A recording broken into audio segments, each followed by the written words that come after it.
जिन लोगों को सत्ता के गलियारों की दलाली से बेदखल कर दिया गया है, कांग्रेस उसका सबसे बड़ा हितैषी है। ये तो अस्तर है कांग्रेस का, इसलिए चिढ़ रहे हैं। तो हमने कहा चोर की दाढ़ी में तिनका। आज जब इनके काले कारनामे सामने आते तो इनको पीड़ा होती। समाजवादी पार्टी की सरकार ने जो भी काम करने का प्रयास है तो किया, तो भ्रष्टाचार की चपेट में आया है। नमस्कार, सत श्री अकाल, अस्सलाम वालेकुम। आज देखिए आप सौरभ त्रिवेदी जी के साथ योगी जी का एक विस्फोट इंटरव्यू।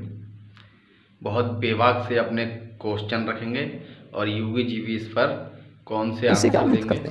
नौजवान कहते हैं एग्जाम नहीं करवाए, देखिए पेपर लीक हो जाते हैं। 8-8 10 बार ऐसे मामले हुए। 8-8 10 बार कोई भी मामले यहाँ नहीं हुए हैं। पेपर लीक पे आपकी सरकार ने 8-10 बार कौन से, मुझे गिना दीजिए कौन 8 बार पेपर लीक हुए हैं। 2018 एक भी पेपर लीक नहीं हुआ। आप गलत बयानी कर रहे हैं। हमें पेपर लीक का तो मामला ही नहीं था। ये आपकी बदनीयती को प्रदर्शित करता है। उत्तर प्रदेश पर सवाल पूछते ही बौखलाने लगे योगी आदित्यनाथ। अब इन सत्ताधारियों से इनके खुद के राज्यों के सवाल नहीं पूछे जाएंगे तो क्या लंदन के सवाल पूछे जाएंगे? हे हाय हेलो नमस्ते जी, सत श्री अकाल, अस्सलाम वालेकुम। मैं निधि शर्मा इंडिया से, और the Lallan top news channel हमारा फेवरेट है क्योंकि वहाँ से सच्ची खबरों की सप्लाई हम प्राप्त करते हैं। और बड़े ही फेमस जर्नलिस्ट हैं सौरभ द्विवेदी जी, वो आज योगी का इंटरव्यू लेंगे।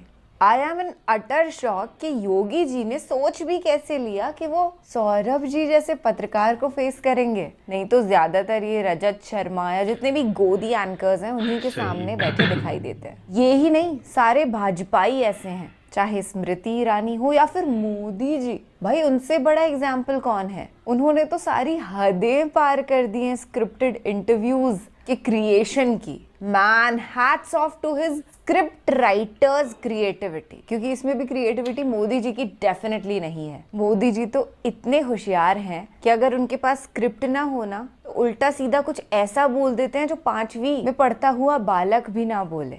फॉर एग्जाम्पल, इलेक्शन से पहले एक बार ये कह रहे थे कि जिलों के कैपिटल भी नहीं पता होंगे विपक्ष को। मोदी जी से कोई पूछे जिलों के कैपिटल होते हैं? विपक्ष को मुजरा करने की नसीहत देने वाले मोदी और बुलडोजर बाबा को प्रेज करने वाले मोदी तब कहाँ चले जाते हैं जब हमारी देश की बेटियों के साथ अन्याय होता है, इतने हीनियस क्राइम्स, रेप होता है, फिर मर्डर हो जाता है। यहाँ पर भी पॉलिटिक्स खेलते हैं ये राजनेता। उत्तराखंड में एक 16 साल की बालिका के साथ गैंग रेप हुआ तो उसे हाईलाइट नहीं करेंगे। इसी दरख्वास्त के साथ इस वीडियो को स्टार्ट करते हैं कि justice for Kolkata rape case, justice for Uttarakhand rape cases and justice for our Dalit families immense pain. हमें पेपर लीक का तो मामला ही नहीं था। ये आपकी बदनीयती को प्रदर्शित करता है। कहा गया कि आप लोग सरप्राइज के लिए तैयार रहिए। योगी आदित्यनाथ धुकधुकी लगी है कि टिकट कट जाएगा। देखिए, पार्टी का संसदीय बोर्ड इन चीजों को तय करेगा। कई लोग कह रहे हैं कि और टिकट कटेंगे क्योंकि जो हमने फील्ड में देखा बहुत नाराजगी है लोगों के मन में। देखिए, राजनीतिक उसमें सुगबुगाहट तो हमेशा होती है। फिर राजनीति कैसी जगह सुगबुगाहट ना हो तो। बीजेपी में न पहले विवाद था ना आगे विवाद है। यह परिवारवादी पार्टी भी नहीं, वंशवादी पार्टी भी नहीं। तो आपको ये पसंद नहीं आया? देखिए, मैं किसी को नापसंद करने वाला कौन होता हूँ? जिन लोगों को सत्ता के गलियारों की दलाली से बेदखल कर दिया गया तो उनको कुछ तो मसाला चाहिए। वो इस तरह खबरें चलाते हैं। उनको इस मसाले से भी आप वंचित कर देंगे तो बेचारे बेरोजगार हो जाएंगे, भूखे रह जाएंगे। टारगेट करना चाहिए और अच्छा है। एक भाषणों का जिक्र हो रहा था, आप अपने भाषण में एक शब्द बंद इस्तेमाल करते हैं, ठोक दो, है ना? और जब इस पे मीडिया में सवाल पूछा तो आप बोलते क्या समस्या है ना, अपराधियों के बारे में। अपराध और अपराधियों के प्रति जीरो टॉलरेंस की नीति के तहत काम करना। आज अगर बेटी भयमुक्त होकर के प्रदेश के अंदर जी सकती है जी, घर के बाहर निकल सकती है, तो ये जीरो टॉलरेंस की नीति का परिणाम है। और समाजवादी पार्टी की संवेदना माफिया और अपराधियों के प्रति है।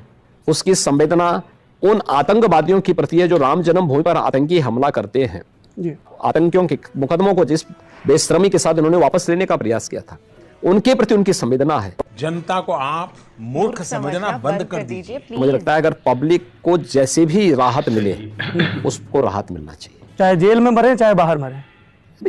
मुझे लगता है कि जिस जैसी करनी वैसी भरनी।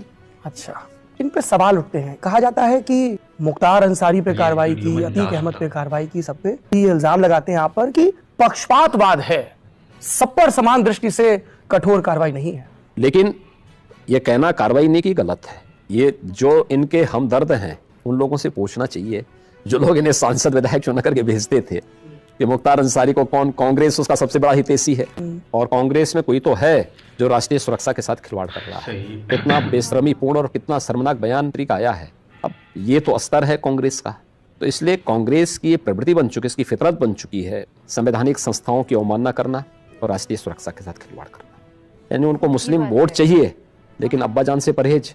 ये तो दोहरा चरित्र हो गया था आपकी पार्टी का, इसलिए चिढ़ रहे हैं। तो हमने कहा चोर की दाढ़ी में तिनका, कोई क्या कर सकता है। संसद में जब आप भाषण देते हुए रोए थे और आपने कहा था कि ये जैसे नक्सली सुनील महतो को मारा वैसे मुझे मार देंगे। देखिए, समाजवादी पार्टी के समय एक सुनियोजित तरीके से गोरखपुर में दंगे करवाए गए। गोरखपुर में क्या पूरे राज्य में ही दंगे होते थे। झूठ बोलो, बार बार झूठ बोलो।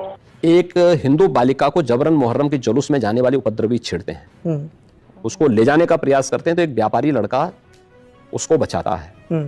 लड़के को तो सुरक्षित कर लेता है लेकिन बाद में उस लड़के के पीछे लोग भागते हैं पकड़ने के लिए, तो भागकर पुलिस की जीप में गया। पुलिस की जीप में जाकर के उसको खींच करके उसकी हत्या कर दी गई और खींच करके उसकी हत्या यानी चाकुओं से गोंद करके उसकी हत्या की गई। तो समाजवादी पार्टी की सरकार थी, उस व्यापारी परिवार को वो डेड बॉडी नहीं दी गई, उसमें मिट्टी तेल छिड़क करके आग लगा दी गई। इतनी बेरहमी के साथ इन्होंने वो किया था।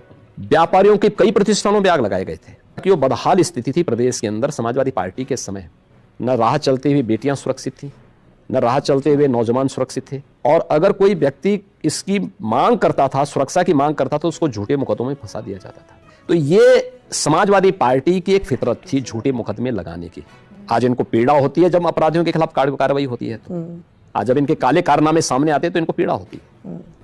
मुख्यमंत्री जी, ऐसा ही एक आरोप आपकी सरकार पर लगता है कि हाथरस में जिस लड़की के साथ गलत काम हुआ, उसकी मृत्यु हो गई, प्रशासन ने जल्दबाजी में